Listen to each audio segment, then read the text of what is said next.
Good morning, students. So today we are discussing our chapter number 2, which is motion in a plane. So we are continuing the topic vectors. और इसमें आज जो हमने पढ़ना है वो जैसे टाइप्स ऑफ वेक्टर्स हमने पढ़े थे, उसके बाद some important definition in vector algebra. जैसे वेक्टर अलजेब्रा जो हमने पढ़ना है अभी कि वेक्टर्स को ऐड कैसे करना है, मल्टीप्लाई कैसे करना है, सब्ट्रैक्ट कैसे करना है, तो उसी को लेकर अब कुछ और इम्पोर्टेंट जो डेफिनेशंस हैं, या आप कह सकते हो इनको भी आप टाइप्स ऑफ वेक्टर भी बोल सकते हो कि वेक्टर्स जो हैं वो इन इन तरह के भी हो सकते हैं, उनको इस तरह से भी रिप्रेजेंट किया जा सकता है। तो उन सभी को ही हमने देखना है। तो सबसे जो पहली जो हम यहाँ पर बात करेंगे वो होगा इक्वल वेक्टर्स। दो वेक्टर जो हैं वो इक्वल भी हो सकते हैं। इक्वल कैसे होंगे? Suppose this is also vector. अब यहाँ पर मैंने ए लिख दिया या कोई बी लिख दिया, तो उनसे आपने समझ लेना है कि ए इज एनी वेक्टर क्वांटिटी, चाहे ये फोर्स है, वेलोसिटी है, एक्सेलरेशन है, कुछ भी हो सकती है, बट एक वेक्टर क्वांटिटी है। तो A is a vector quantity and we have another vector quantity, suppose ये है बी। तो आपके पास दो वेक्टर्स हैं, एक वेक्टर है ए, एक है वेक्टर बी। तो अगर इन दोनों की जो डायरेक्शन है वो सेम है, जैसे कि आपको दिखाई दे रहा है, दोनों सेम डायरेक्शन में जा रहे हैं, उस तरफ जा रहे हैं, ये थोड़ा सा ऊपर है, ये थोड़ा सा नीचे, इससे कोई फर्क नहीं पड़ेगा, डायरेक्शन दोनों की सेम, दोनों के जो है वो उस तरफ जा रहे हैं। और दोनों की अगर न्यूमेरिकल वैल्यू है, दोनों का जो मैग्नीट्यूड है वो भी अगर सेम हो जाए, तो इन दोनों को हम क्या बोल सकते हैं? Equal vectors. So both of these vectors are equal if they have same numerical value and moving in same direction। ये दोनों same direction जो है वो exist करते हैं। सेकंड जो होगा वो होता है नेगेटिव वेक्टर। नेगेटिव वेक्टर, अब एक वेक्टर का नेगेटिव क्या होगा? जो उसके अपोजिट हो जाए। अब बात यहाँ पर क्या है, अब मैग्नीट्यूड होगा, मैग्नीट्यूड तो हो नहीं सकता माइनस में, अब 5 है, 5 तो 5 ही है, ठीक है। जब उसको ये बोलेंगे कि 5 इस तरफ है, तो नेगेटिव 5 माइनस 5 का मतलब क्या होगा कि वो अपोजिट डायरेक्शन में है।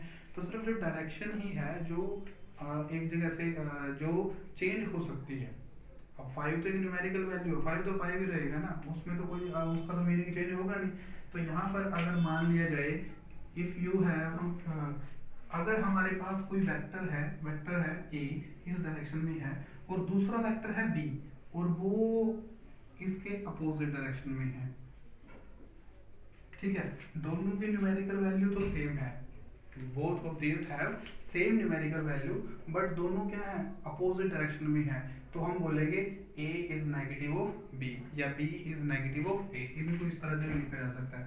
अगर इनको लिखना हो तो इनके लिए क्या लिखेंगे? a vector is equal to b vector. और अगर इन दोनों को लिखना हो तो इनको कैसे लिखेंगे कि a vector is negatively equal to b vector.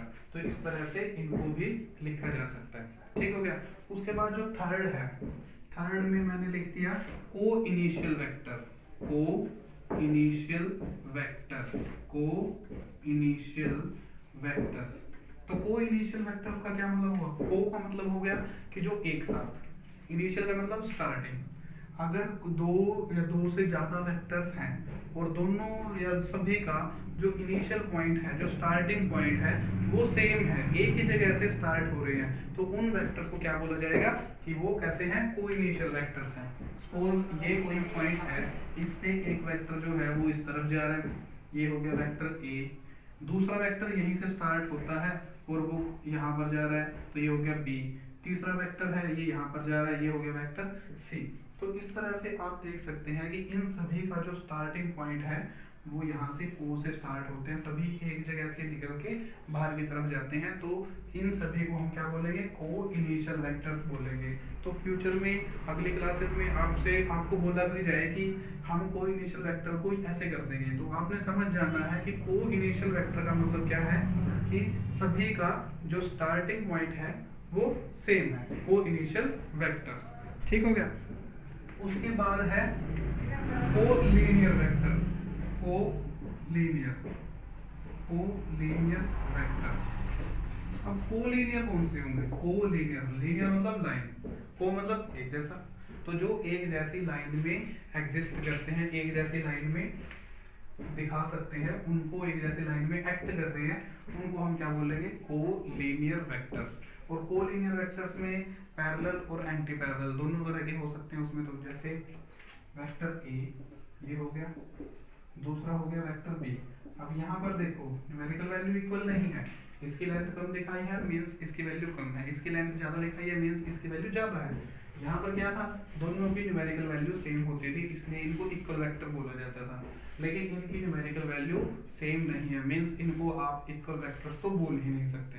दूसरा, लेकिन दोनों की डायरेक्शन क्या है, दोनों की डायरेक्शन है सेम, तो इनको क्या बोल सकते हैं, इनको बोलेंगे कोलिनियर वेक्टर। और कोलिनियर वेक्टर में भी कैसे, या तो आप इनको बोल सकते हो पैरेलल वेक्टर, या इनको बोल सकते हो लाइक वेक्टर्स यानी कि सेम डायरेक्शन में जो एग्जिस्ट करते हैं। दूसरे क्या हो सकते हैं, अब सपोज आपके पास एक वेक्टर है ए और दूसरा वेक्टर जो है वो बी है। अब न्यूमेरिकल वैल्यू अभी भी इक्वल नहीं है, अगर इनकी डायरेक्शन बिल्कुल अपोजिट है और इनके डायरेक्शन अपोजिट है और जो न्यूमेरिकल वैल्यू है, जो मैग्नीट्यूड है वो भी सेम हो जाए, फिर तो क्या बन जाएंगे, नेगेटिव वेक्टर बन जाएंगे, फिर तो कोई है ही नहीं, फिर तो हमारे पास इसको हमने ऑलरेडी पढ़ लिया। लेकिन we are talking about the numerical value और the magnitude of both these vectors is not same, but direction is just opposite to each other.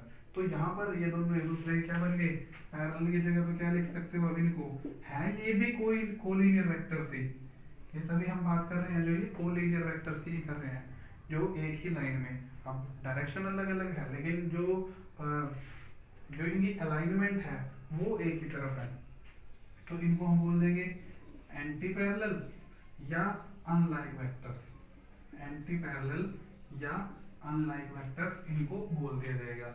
अब यहाँ पर आप देख सकते हो कि जो कोलिनियर वेक्टर्स होंगे उनमें उनके बीच में या तो एंगल, इनके बीच में एंगल कितना है, अब एंगल तो इनके बीच में दोनों एक ही डायरेक्शन में है तो एंगल तो कुछ भी नहीं है, तो इनके बीच में एंगल या तो कितना होगा 0 डिग्री, और या इनके बीच में एक उस तरफ है एक इस तरफ है। यहाँ पर जो इनके बीच में एंगल होगा वो कितना होगा 180 डिग्री, 0 डिग्री और 180 degree. Now you can say if both the two vectors are collinear vectors then the angle between the vectors is either 0 degree और 180 डिग्री, इन दोनों में से एक ही होगा, तो या तो वो पैरेलल होंगे या वो एंटी पैरेलल हो जाएंगे।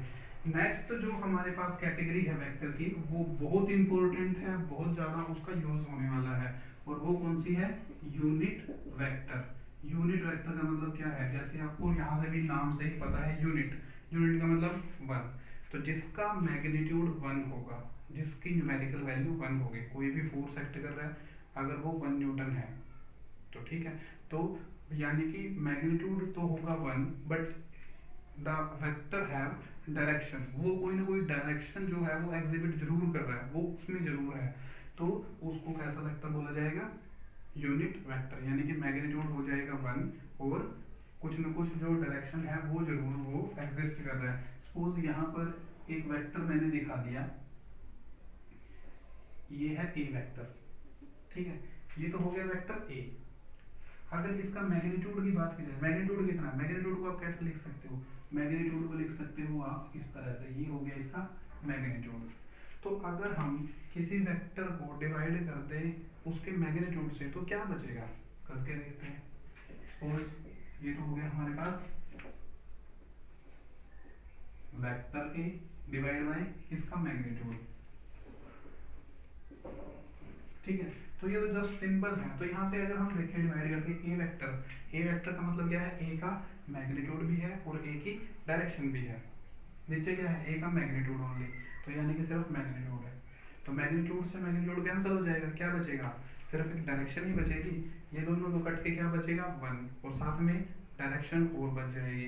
तो यूनिट वेक्टर का मतलब हो गया कि मैग्नीट्यूड तो है हमारे पास लेकिन उसमें डायरेक्शन हमारे पास बच जाती है, तो वो क्या बचेगा, unit vector of vector A.